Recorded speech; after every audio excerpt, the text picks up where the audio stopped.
So hi, Kim. Hello, how are you, Meryl? I'm well. How are you? I'm good, thank you. I'm sitting in not so sunny UK. When is it ever sunny? So Great question. Great question.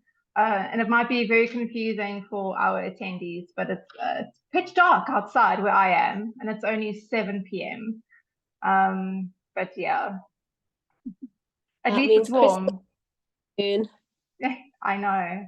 I know. Please don't say that. It's just crazy. It's been the fastest year. Oh, I know. Yeah, Yeah. it has. So thank you so much, Kim. You're all over social media, and I was so keen in chatting with you, specifically for BFRB. We have not done a BFRB week, we've done a BFRB month.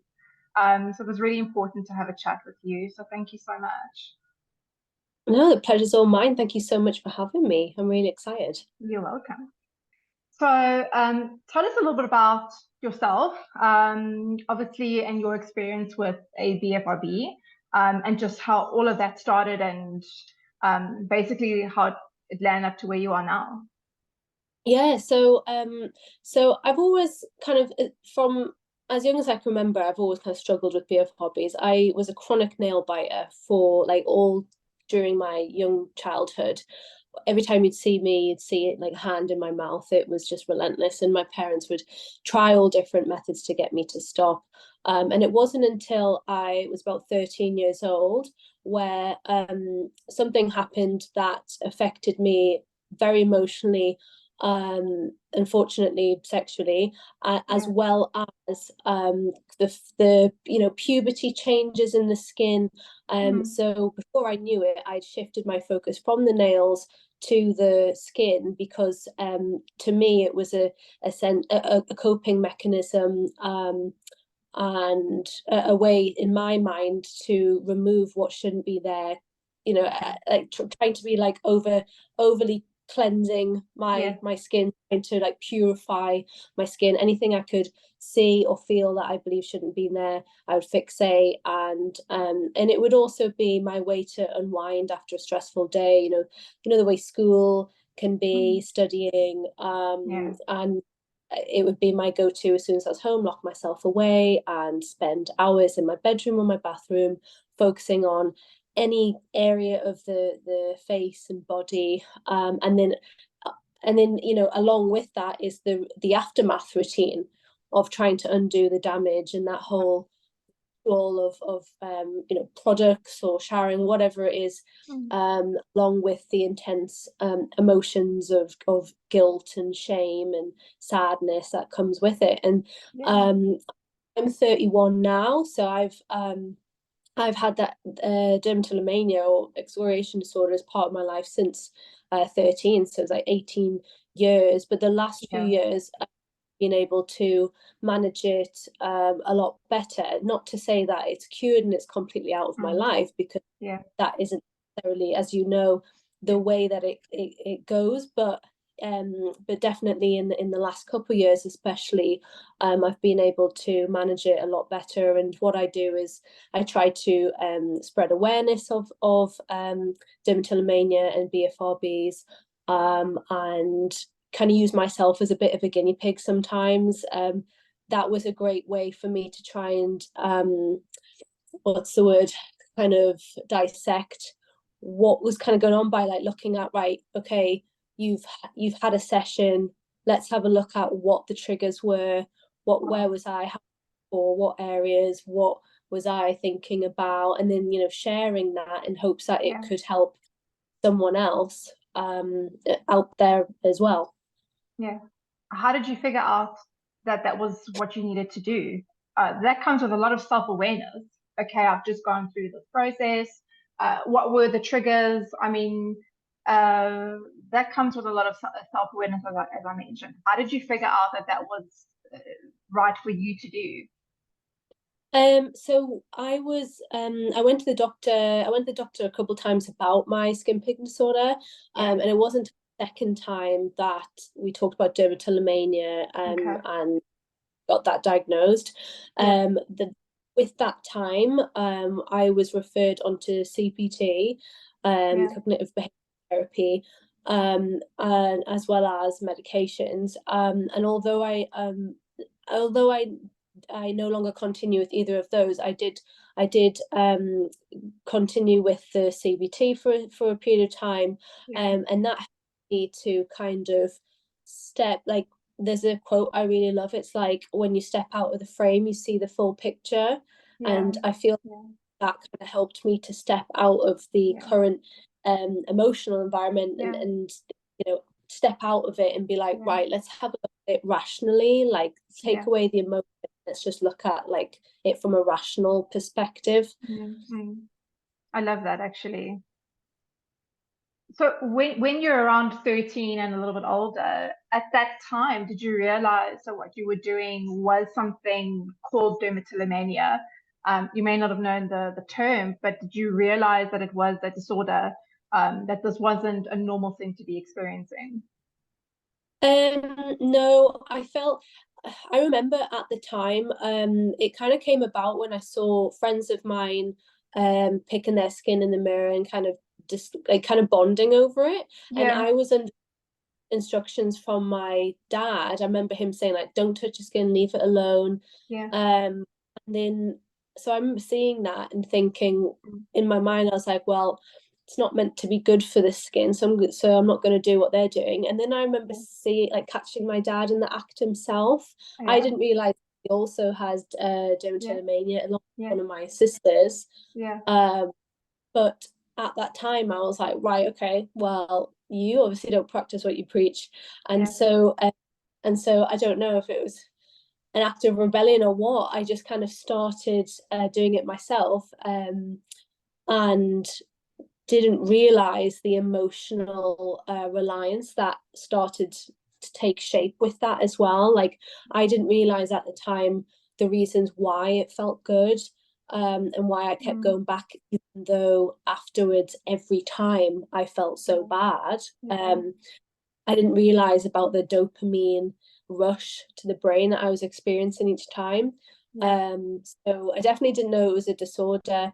I always thought that it was something I'd eventually grow out of, and I would even like assign life milestones to reach, and I'd be like, right, well, when I finish school, I'll stop, or when I get my first job, stop, when I stop, la la la, and no, none of those worked, obviously. I see a hand is raised. If you would like to ask questions, or Kim a question directly, you are more than welcome to. We do have a Q&A, or a little chat box that you can ask questions there. So let me know if you've raised your hand. You can just send us a little note in the chat box, and we can respond to that, if that's okay. There's a few. Would you like me to unmute you, or do you want to just write a note in the chat? Just let us know. So Kim, you mentioned then that your dad also experienced this.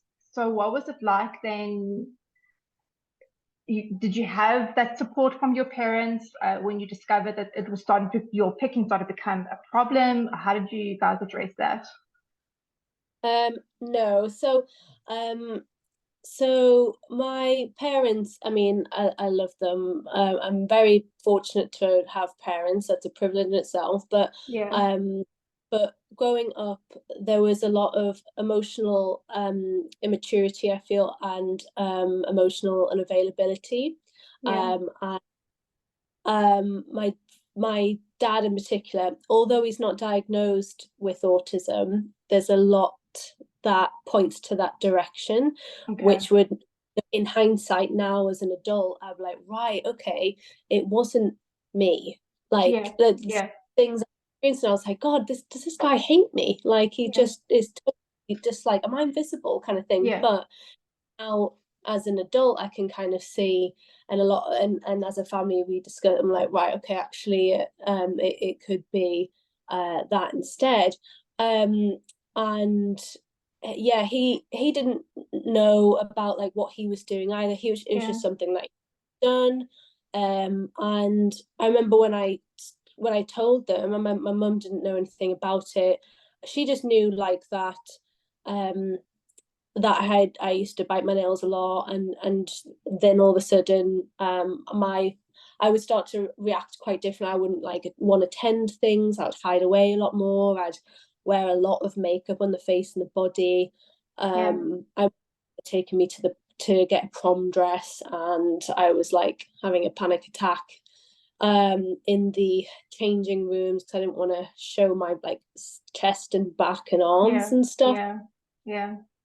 But you know, at that time, my dad, what I notice now, and I didn't at the time, is that he was kind of projecting his own kind of insecurities on what he was doing as well. So I remember he would kind of look at me. I remember one time I was like wearing a low cut top, not too low, but like low enough to say that I'd been picking on the chest. And I remember him saying like,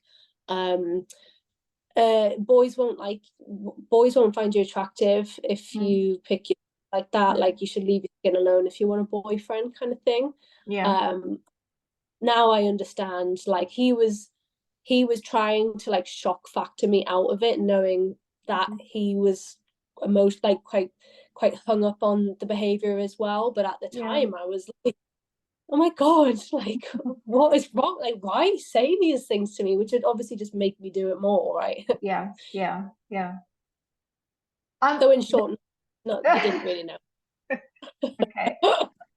And, you know, it is quite common that I've noticed myself from the support perspective with skin pick and trick stop is it's not uncommon for anyone to experience this, you know, with the onset in childhood, and the sort of the experience, or you know, what happened with their parents came across as a negative experience. And it seems that, you know, the parents were not aware, not educated. They didn't have the tools in knowing how to deal with this. So instead of sort of dealing with it constructively and positively, you know, there is a bit of a pushback, as you say. But I think with generations as well, like I'm sure you'll have noticed yourself, there's a lot more awareness, which also comes research, which comes resources, and when we look at, you know, Generation Z, mental health is very much a topic of discussion, a very day-to-day, everyday conversation, you know, and the taboo is no longer really there. Whereas if you look at, in comparison to Generation X, like my parents, it's still like stiff upper lip, you know? So I want to talk a little bit about your social media platforms. I love your content. I think it is, and I mentioned it to you the other day when we had a private chat, I really find it quite beautiful. And what I mean by that is it's very authentic. I see you, you know, sometimes in your content, you're sad, you're happy, you're playful, you're humorous. You could be even frustrated. So you're showing all emotions, and there is something so beautiful about that authenticity that like just flows through your content.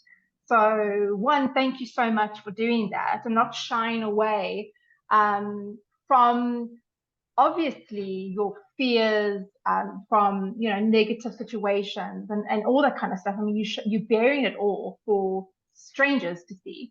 So that's incredibly brave. So thank you for that. So two questions around that. I mean, why do you think it's important, one, to create awareness around BFRBs? And I'll get to the second question afterwards. Okay, yeah. I was like, do I wait or do I start? I think sharing your experience, there's a lot of empowerment that comes from that. I think a lot of the time, and I mean, going with my own experience, I was so afraid of receiving judgment from others at the level that I had, you know, judged myself at, and I really thought that everyone around me would just think I was like so gross for doing it, and like wouldn't hear me out, or like I just felt so isolated. But when but when I started this, and I haven't really shared it anywhere before, but something happened to me that made me think about where I was at in my life, and would I ever be in a position? I'm the eldest of three daughters, and a family of girls, and I look at myself and I'm like, could I teach, like, my younger sisters? Could I teach any children that I one day maybe bring into the world? Could I teach them confidence? Like, could I, like, because I was never taught that. Like, could I do that? Because I don't know right now if I could.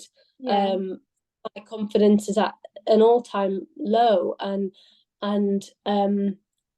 you know, it's such a shame that, and I know I'm not the only one out there that, like, especially women, those who identify as female, like it and not exclusive to that, but there's a lot of us that don't get taught those things on how to be yourself and how to be unafraid to be authentic in who you are and stuff. And so I was like, well, I feel so alone, and that loneliness is crippling more than the fear I feel of people judging me. So I really just want to just share my story in case one other person in this whole world of at that time 7 billion, it's like over 8 billion people, there's got to be one person maybe that understands, realize, wow, okay, no, actually there's a lot of people that understand. So yeah, and then the more I did it, it's not like you can wait forever if you're trying to build confidence to take a massive leap. Absolutely. If you just take a tiny little step, you'll realize that didn't hurt so bad, and then you'll take another. So scary. You're like a little rabbit. So what is it like for you creating content? Does it also become like a therapeutic process? Yeah. So at the moment, I know we haven't really touched on it, but I have got cancer. I'm a cancer patient. I've got a very, very attractive port there.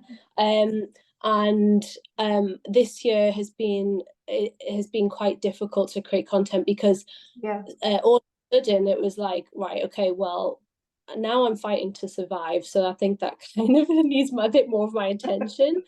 Just for a sec. But usually, and now that I'm kind of creating content again and finding my like flow again, feeling a bit more me, I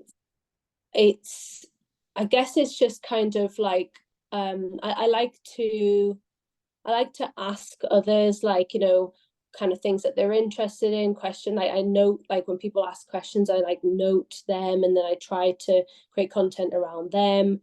And also it kind of depends on platforms as well, like the podcasts that I have, like interviews, it interviews like professionals within the kind of community in different areas, or community members, some which may surprise you, or TikTok, a lot of it is more kind of awareness pieces to like bring it to the attention of someone that is looking for, I don't know, like to like clear skin tips or something, and then they see that and they're like, wait, oh my god, like, and a lot of times I'm like, I get messages of like oh, the For You page is like, I don't know, like, am I being watched right now, la la la, like, a lot of people like come across it and they're picking, and then they're just like feeling called out, you know.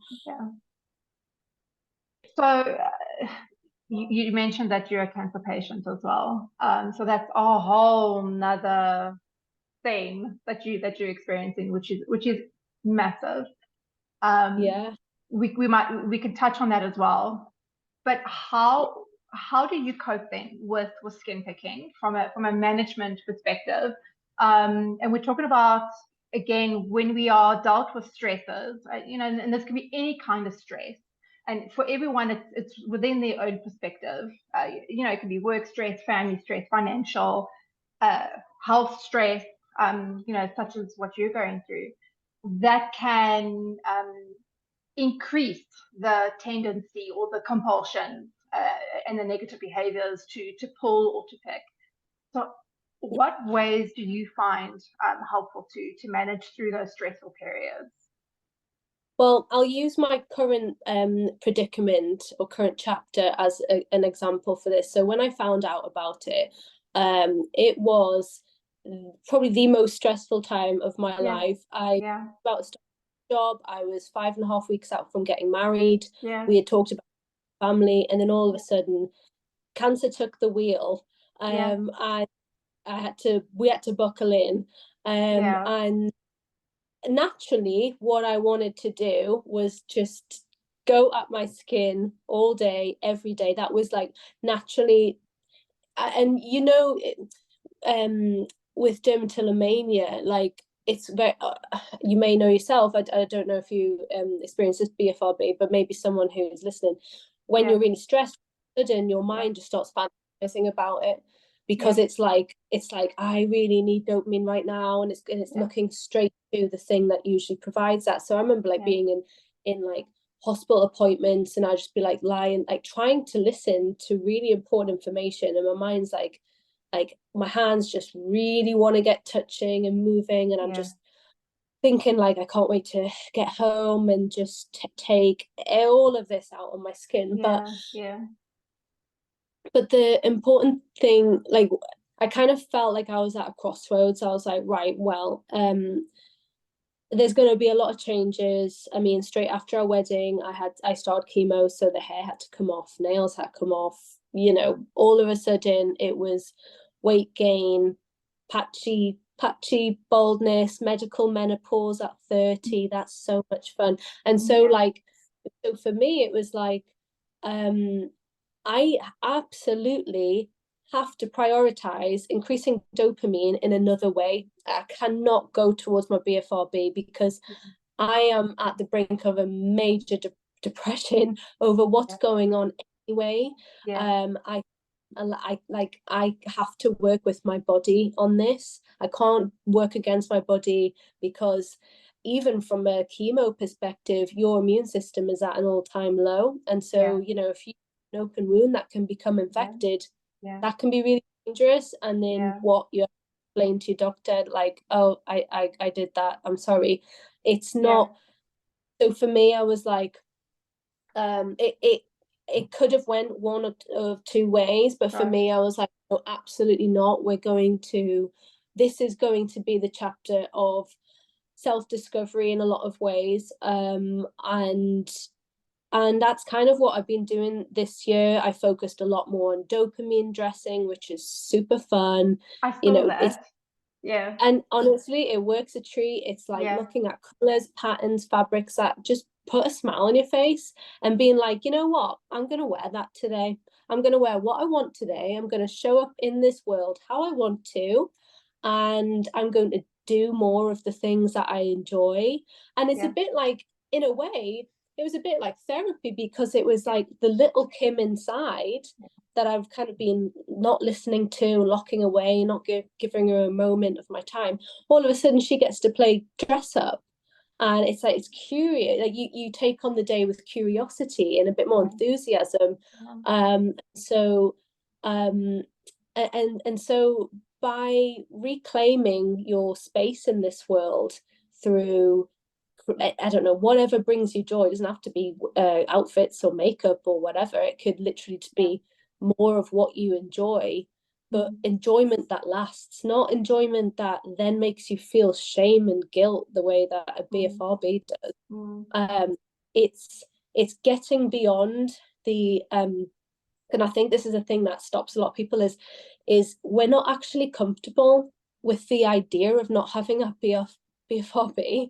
Like I had to get beyond like, for a while I was like, my normal is marks on my skin and scars. Like I'm not used to like walking around, I don't know, walking around with skin on show. Maybe my husband sees me in my hair or whatever. Like that wasn't my normal for a long time. I was terrified of that. But the more I did it, again, it's like not taking a big leap. It's just doing tiny little steps And then when you've done that, be like, that was really good, well done. Give yourself a little reward of some sort, but something that's actually going to like leave a positive aftermath, and then do it again. It's just the same thing, but repeat the next day of something that makes you feel good. And it does work. It does help a lot. Yeah. What I've noticed in our conversation is that you have a lot of knowledge, Kim, and a lot of self-awareness. Do you think that has come naturally, or is that part of, therapy, that you've had some support or guidance? Where do you think that comes from? I think a bit of both. I think when you grow up with an emotionally unavailable parent, it's very natural for you to overanalyze things and suss someone's emotions out, or overthink like what you've said or you've done.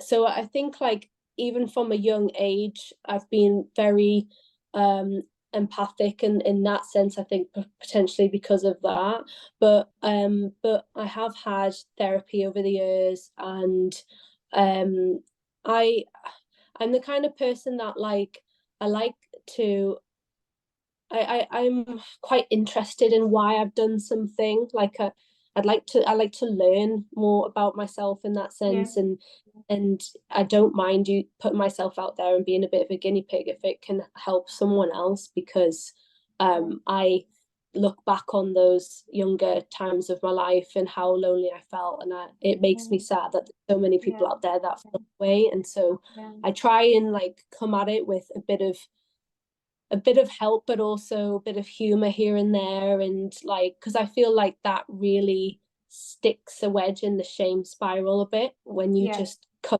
with a bit of fun and a bit, because if something's funny and it makes someone laugh, then like it for a second takes them out of that shame and guilt spiral, and it also can bring a sense of community of, if someone's like engaged in that and like, oh my God, I just did that. You know what I mean? 100%. You become very relatable from that perspective, and that opens up a connection. And when you're connected, you have that ability to absorb information and be more responsive. And it's a fantastic tool. Totally.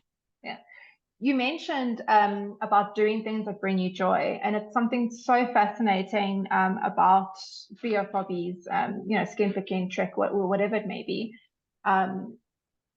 It's such a, mental health is invisible. It's inside your head. However, with BFRBs, it can be a very physical thing. You've got your scabs, your loss of hair, skin picking on your nails, etc. So it's a very physical thing. And because of that, again, as you mentioned, it brings a lot of shame, a lot of guilt, a lot of loneliness, because there's a lot of isolation when it comes to that. And what I've also seen is that a lot of people stop doing things that they enjoy, specifically when it's in a public forum. So whether it is taking up a sport at school, whether it's going to the library, or even going to work, in a public setting. Did you experience anything like that? And what sort of advice do you have for people who are listening that are currently going through that? So I definitely, when I was younger, I had a lot more hobbies, and then when I kind of got to that age, they stopped. I was very self-critical. I also have BDD, a body dysmorphic disorder, and that goes very closely connected to the exfoliation disorder for me. And so I definitely didn't prioritize as much things that brought me joy. I prioritized well, at that age, and like boys, and like things that I thought, would make me look cool, as a lot of teens do, right? But I do think that life can be, as we all know, very stressful, and things can happen like that you did not have planned, and it can feel like it just throws you under a bus. But that is life, and we can't avoid stress, because no matter what we do, whether it is finishing studies or even landing the dream job that we work so hard for, whatever it is, like every chapter of our life there will be stress. That is just, that's unfortunately, that's the privilege of living. And you may even find that you're in a predicament like me, where all of a sudden you're fighting to live, and it puts it all in a perspective. But it's important to let the past be the past, like draw a line and be like, look, okay, what happens has happened, and whatever you've prioritized, whatever's you've done that. Because a lot of us, you know, if we've been doing it for years, when we look in the mirror, we don't see how we look that day. We look mentally at the year of our behavior, the aftermath, and all of it. It's heavy. Like, draw a line in that and look at, okay, well, what can I do today? Because if I just focus on today, then that's not as overwhelming.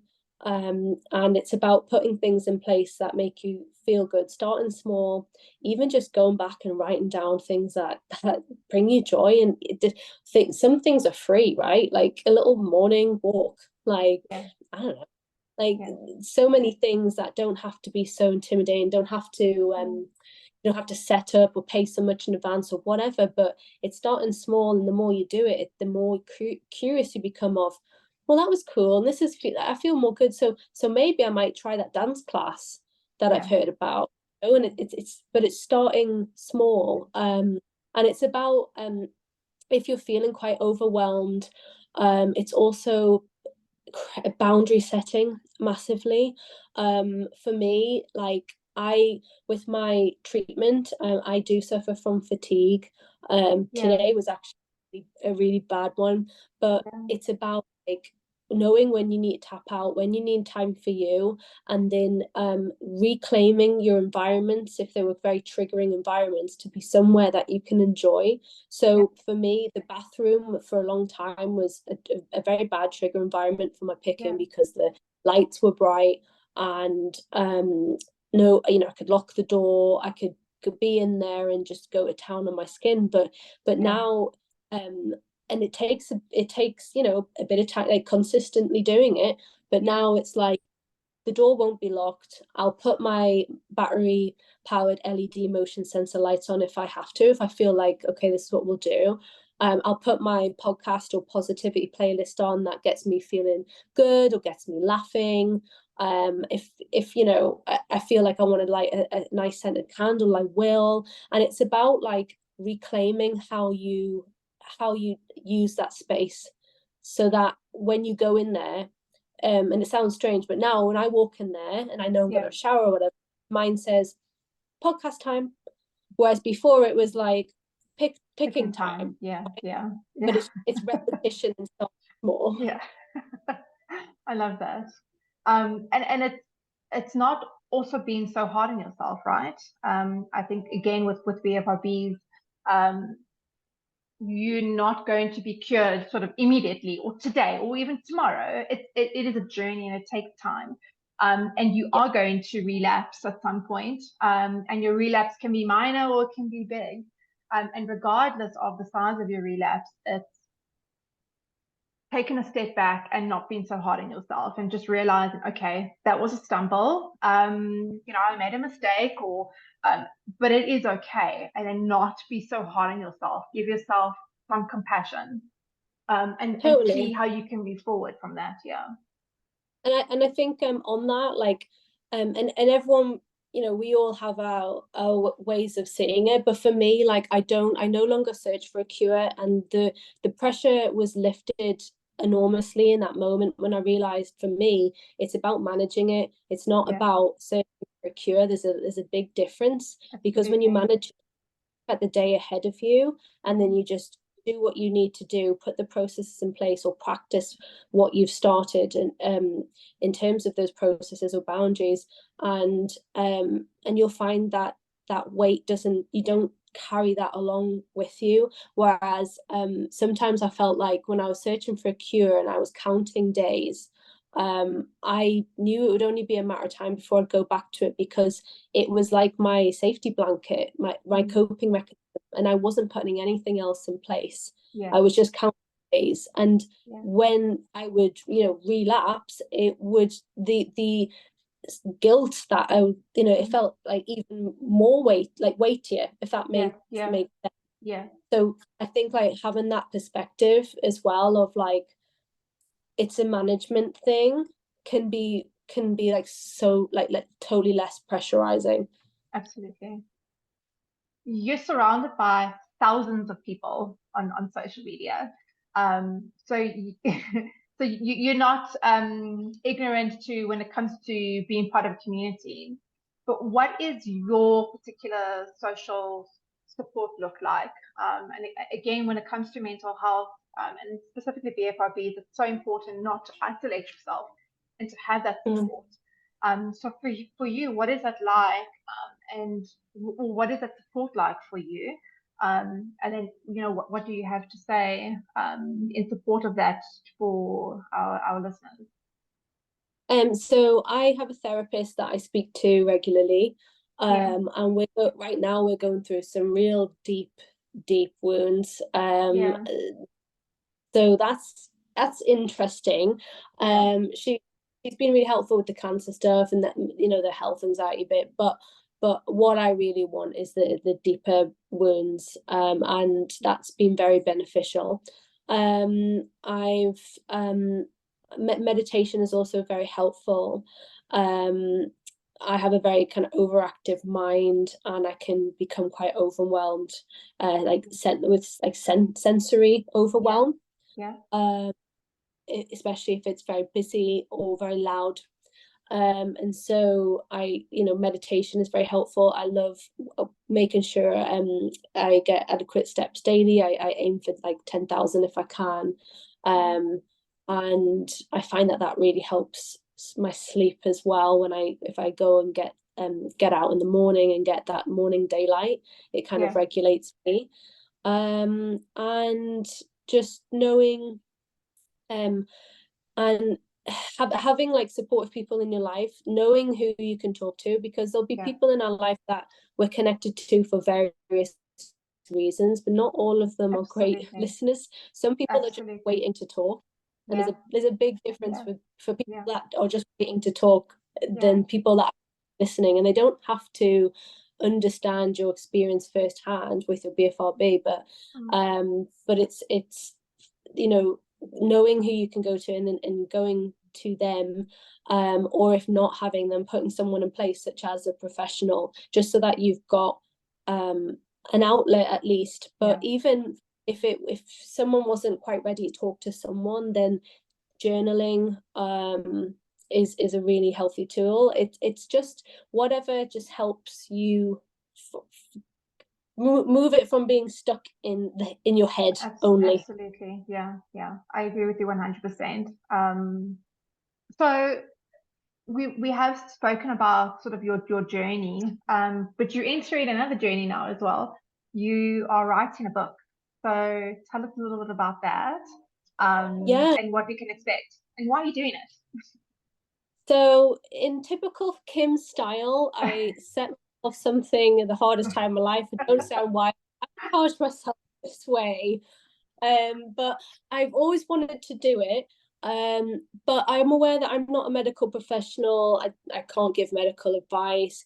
So it's a bit of I think of myself and I'm like, right, well, what are you good at? You're an older sister.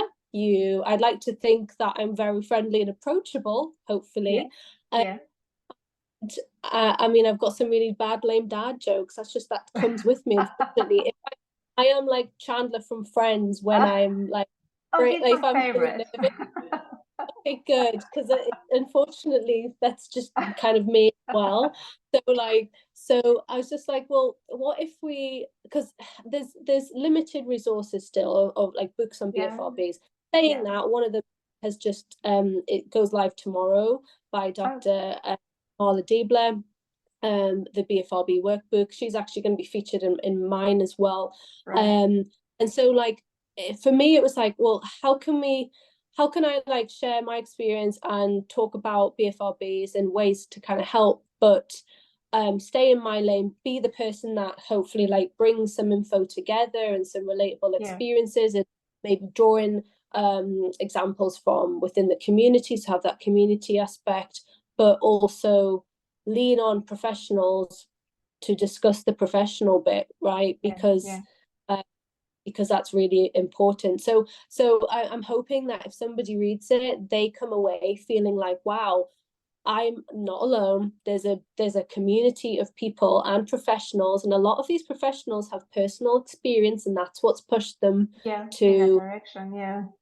Absolutely. And with more awareness on it comes more research, which comes more resources that are coming to light, and there's new resources coming out. There's new ways of looking at BFRBs, and it's a really exciting time, and I hope that what I create kind of helps encapsulate some of that, so that somebody feels like, okay, it's not a one size fits all. I'm not going to come up, I'm not going to say read this book and you're cured, you know. I'm not going to do but what I am going to do is like, hopefully somebody can resonate with what's mentioned in the book, have a bit more of an understanding, as well as a bit more of a kind of next steps of, okay, well, this avenue I can go down for help, or I can look into this, or there's this, or there's this. And it's kind of like here are some options of what's available right now, and this is where you can kind of go, this is who you can like talk to, and so that people feel like, as part of their toolkit that they're creating, that they're in a better stance than when they picked it up. That makes sense. Absolutely. And you mentioned to me that you're running a survey that's part of the book. So how can people get involved and contribute towards that? Yeah, I can share the link after this if you want. It was mainly the survey. I kind of wanted to have something like, you know, if I needed to pull a statistic, you know, that data I will have easy access to, but also it's kind of a way of asking, you know, community to share their experience, you know, and it's anonymous, or it's like first name basis. Really no way someone's gonna read the book and be like, oh, Katie, oh my god, that must be Katie down the road. Like, it's, you know, it could be, it just totally change the name or have no name, and someone will know. But what's important, I felt, with this survey is that there was option for people to share a bit more, because I feel like that's a really important part of the book, is for the reader to understand that this is very much a community thing, and that I am one person in the community. I'm not some guru or someone that's gonna like change your life. I'm just saying, here you go. You're one of us. Yeah. Squishy hugs. Yeah, that's why.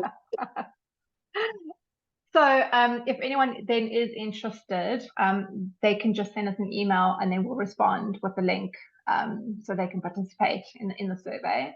And while we're speaking about sending an email, if anyone's interested in support groups, we have a Facebook group chat or page. We have a lot of resources. If anyone's interested in any of those, I must just send an email, and then I'll happily provide you with all the links. I had tons. But I still want to plug the Q&A with that. But please send me a message. So when can we expect this, Kim? I know that you're super busy, but when are you predicting it'll be ready? So I'm hoping it'll be like spring or summertime 2024. Okay. I gotta work backwards. So that means autumn for me. Oh, yeah. Okay, yeah. So I'm in the southern hemisphere. Oh my god, no. Yeah. Okay. So hopefully awesome. in 6 months or so we'll see. Yeah, we'll touch base. I'll let you know. So I suggest that everyone just follows you, and then they can get updates as to when the book's going to be published, how they can get hold of it, and all that kind of stuff. Yeah, definitely. On my Instagram account, Kim on Skin, there is a broadcast channel where I just kind of share a bit more updates as and when kind of thing, and so feel free to to hop on there if you want to know more about it. Definitely. So we have quite a few questions. So we're heading towards the sort of the end part of the hour. So I want to see if there are questions from the listeners. Awesome. So I'll send you the links for the Facebook support groups.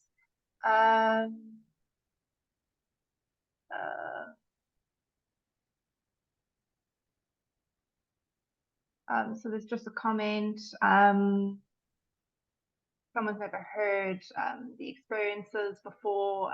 Sounds so similar to their own. It has been so isolating. Your ideas on reclaiming space are so helpful and reassuring to hear. So I'm so glad to hear that. Me too. Yeah. For you. And consider rephrasing from relapse to slips. Absolutely. This rephrase makes a big difference. I agree. I think the terminology that we use sometimes can be quite destructive and negative. So 100%. Yes, I'm reading the Q&A. Sorry, I just wanted to give my full attention to Kim. So we're reading through all of it now.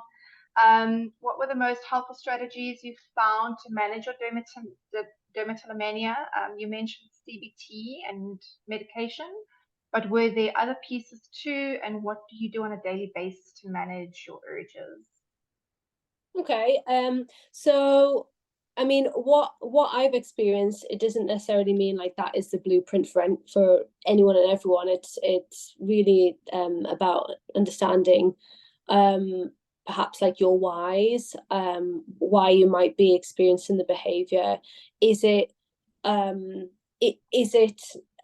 just that behavior on its own? Is it in connection to another disorder perhaps, or is it and it's kind of like what I found helpful for me, it was that self-analysis of like, let's try and unpeel these onion layers to find out like why this has occurred, and what I can kind of do to help me on a day-to-day basis. And physical barriers are very helpful, they're very effective too. So like I said before, and that comes with self-awareness over time. As therapy will definitely help with that. It is kind of that awareness of like, oh, I can feel that urge. And it's very similar to, and I think a lot of us experience it in this day and age, is that, that urge when you're on your phone a lot. And like you put your phone down and it's been maybe like 40 minutes and you're like, oh, should I check my phone again? And it's like, no, like leave it alone. Like you're doing you so can well. survive. But that urge of like, oh, but I really should check it. It's kind of like that's I kind of attribute it very similar to like that when I'm like, oh, that urge, like I want to. So when I have that now, I try and press pause, and I'm like, okay, I see you. I see your temptation. I see the urge, right? So in that moment, if I'm sitting down, say I'm like on the laptop and my hands start going as they do, I'm like, okay, I see you. Yeah. So I physically stand up and I'm like, right, okay. And sometimes I'll pace, or maybe if I'm like, right, I actually just need to go for a walk, I'll go and do that. And I'll think, like, how am I feeling? What is the discomfort, right? Yeah. Because the behavior is a response to something, a stress and a response.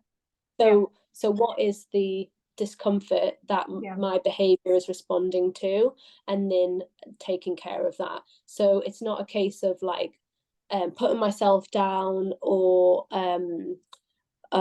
any of the things that I would have done in the past. It's like, right, okay, oh, so you're tired. Okay, well, we can have a half an hour nap, or we can go to bed earlier tonight. Because sometimes, well, actually, a lot of the time when I was in the past, spending like 2 hours in the bathroom before bed, really what my body was saying is, I am tired after today. Like, I'm super tired.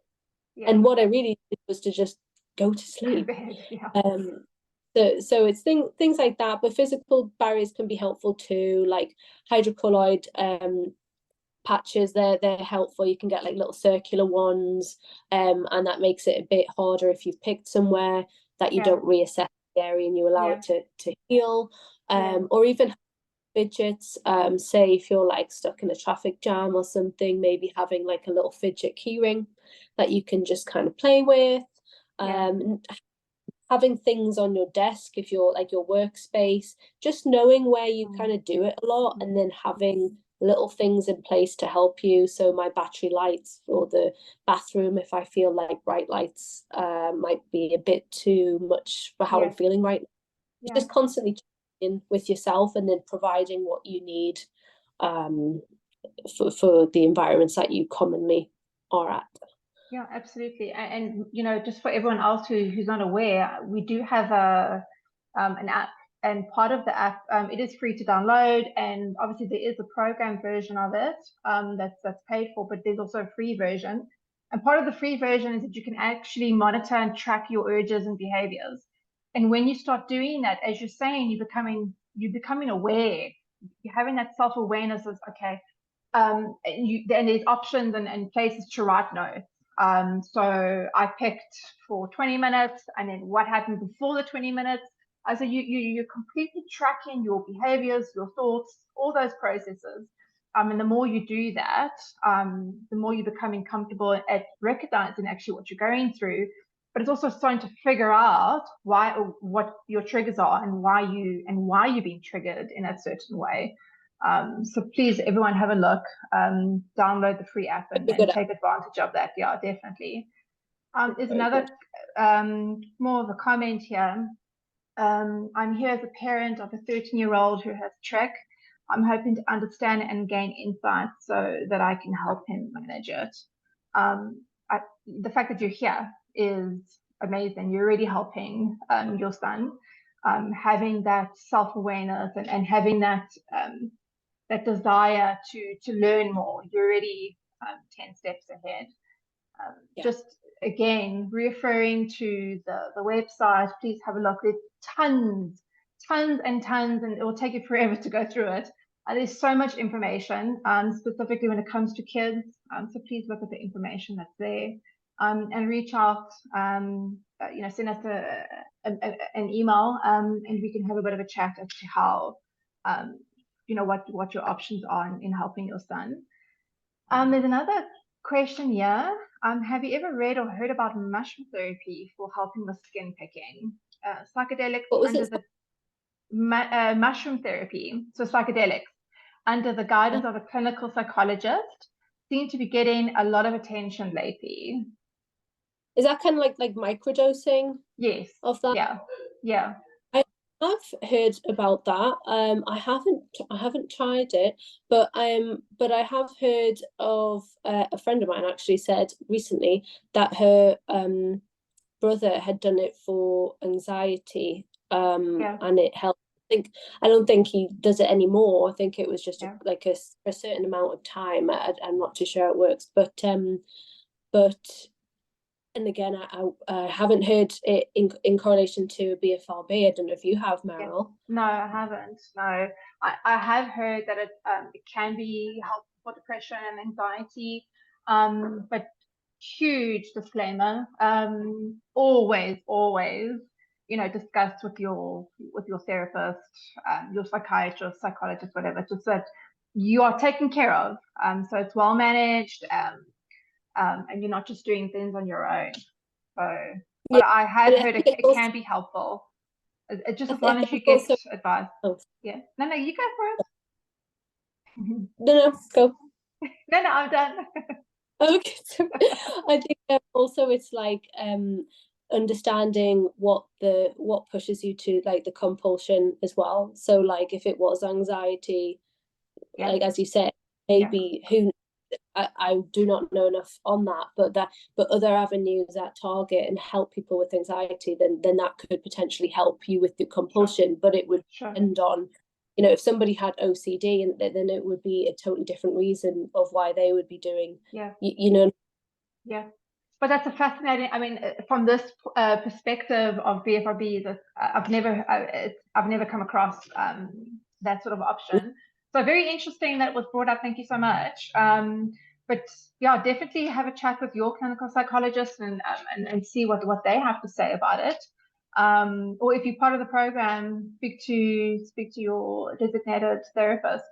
There's another question here, and I do apologize. I went from the latest question to the last, or the earliest question.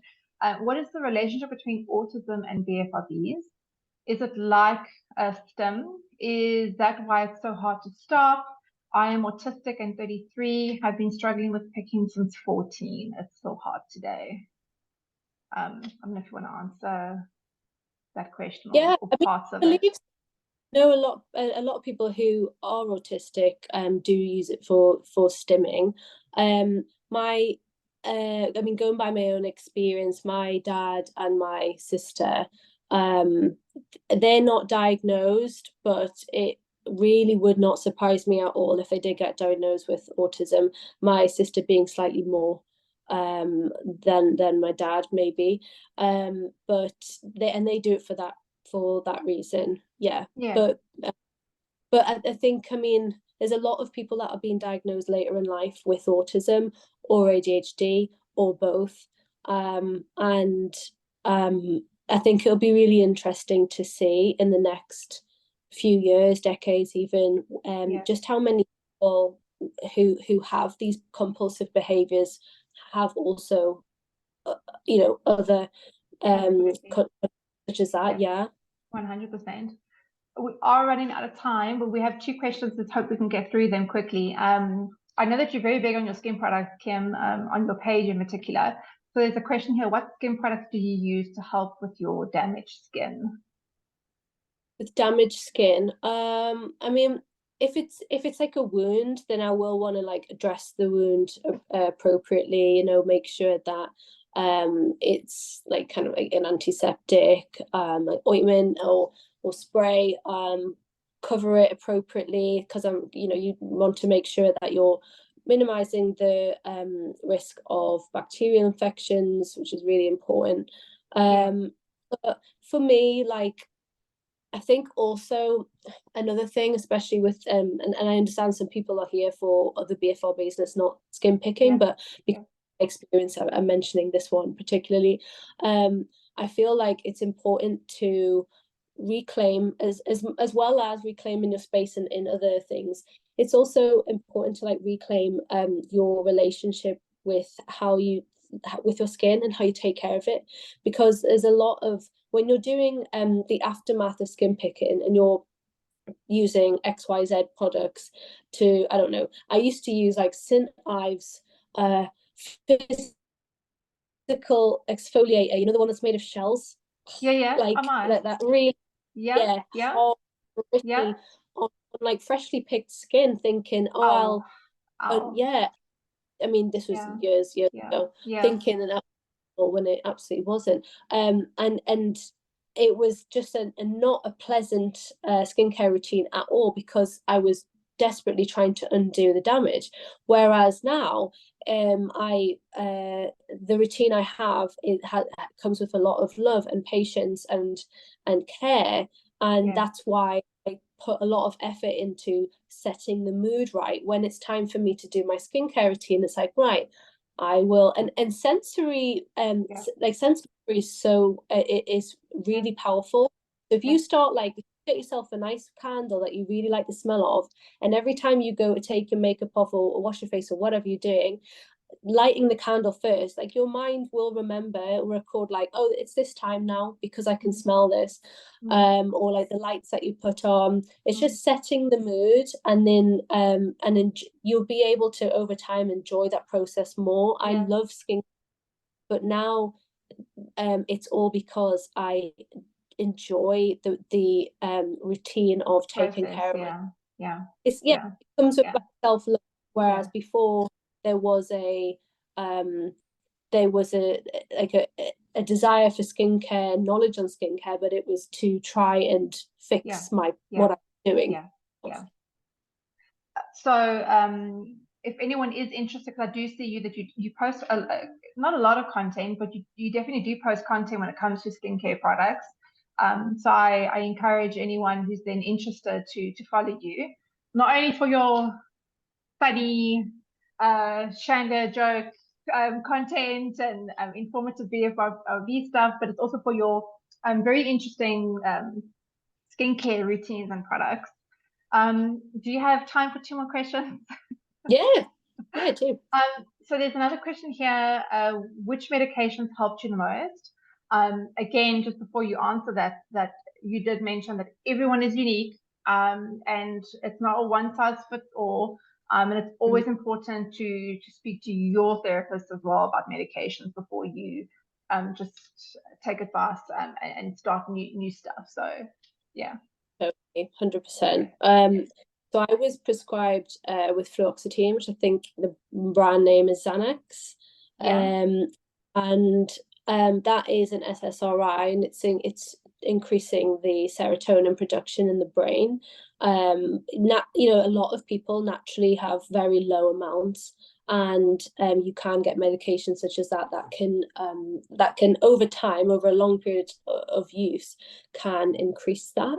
And it can be helpful to people, you know, when they feel better, they don't go to that compulsion.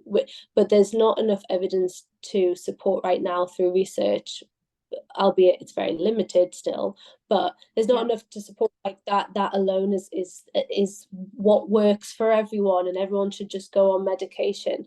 It really is like a toolbox approach, and everyone will create their own toolbox. Absolutely. Absolutely. When I went on mine, I was on it for I think I had it for like a year, and again, it's only my own personal experience I can go by. Everybody responds very different to medication.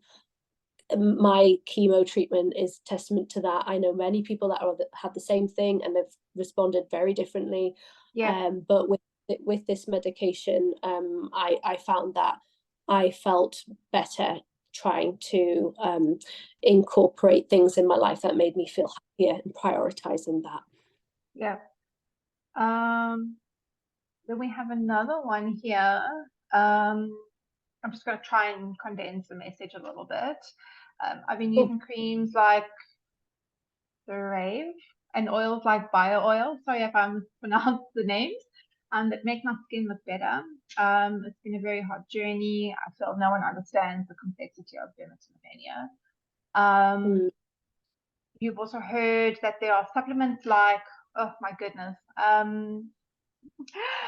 N-acetylcysteine. I'm sorry, I just butchered that completely. That can help you with skin picking. Have you heard of this? Yes, if it's the one I'm thinking of, is it the one that it can be commonly known as NAC? It might be, it might. Yeah. I think that kind of that one is quite similar in its approach, and there's also some people really like one called 5-HTP, which was like kind of, well, there's some health professionals claiming it to be kind of nature's antidepressant and stuff. I have heard of the NAC. I tried it myself at one point. But I can't say if that was like when I was taking it, I wasn't picking so much. I can't say if that was exclusively from that. But hopefully in time again there'll be more studies on these things, and we can see over like a wider amount of individuals if there's like, you know, positive responses. Yeah. So there's just confirmation. It is NAC. But thank you. Yeah. There is. If everyone is okay, I'll take one last question. I really like this question. So I'm really grateful that it was asked. How do you tell your friends about your skin picking? And it doesn't have to be specifically just your skin picking, it can be any BFRB. I'm nervous to tell my friends. So what advice have you got? I think start small again. Start with someone that you know is going to listen and not just waiting to talk. Or if you know, if you feel give advice. Like emotionally mature enough to have that kind of conversation, then great. But if they're not, then they shouldn't really be the people that you go to first, or if at all. It yeah, so whether you're talking to a professional about it first, or your doctor, or a family member, or whoever, or a friend, if you believe that they are the, you know, that person is the best person to mention it without judgment, and will it with, you know, come to you with patience and love and understanding, trying to understand more. You can do it in various ways. You know, you can write them a letter if that's easier. You know, send them a long text. I guess we don't really write letters so much these days now, right? My handwriting is appalling, so I don't.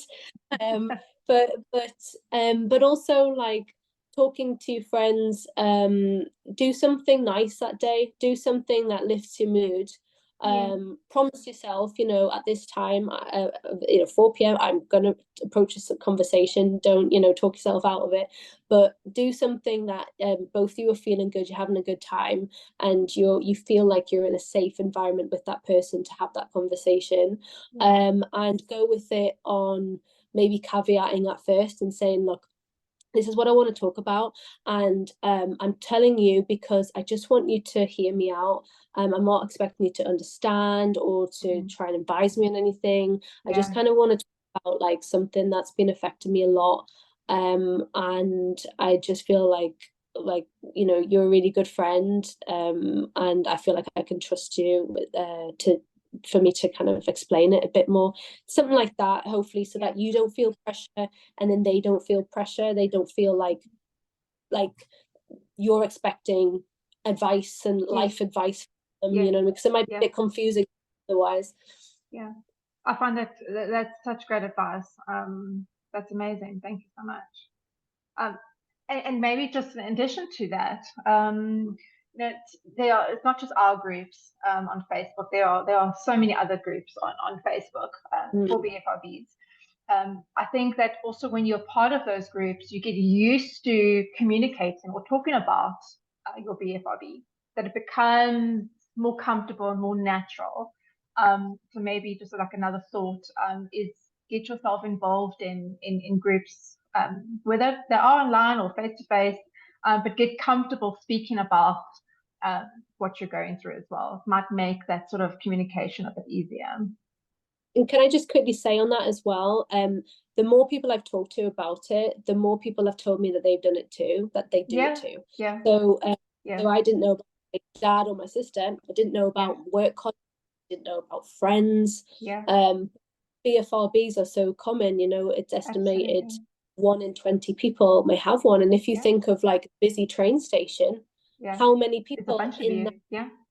There's a whole bunch of you, and you know, there's research that is pointing towards, I think the DSM-5 says it could be as many as 5.4% of the global population as dermatillomania. So that is like like 440 million people. We're not that isolated, actually. There's a big club of us. We're going to need a bigger boat. So like, don't feel just I think start small, as I say, and lean into the communities online. That's a really easy, like easier way to dip your toe in. But you might find the more you talk about it, that people actually open and share very similar experiences with you. Absolutely. So Kim, just to close off, just remind everybody what's the handle on your social medias so they can find you. If you ever want to chat, DMs are always open. My name is Kim, and my handle is Kim on Skin. People still think like that's like my name, so they're like, "Hi, Kim on." I'm like, "No." okay, I'm on there. But so Kim on Skin.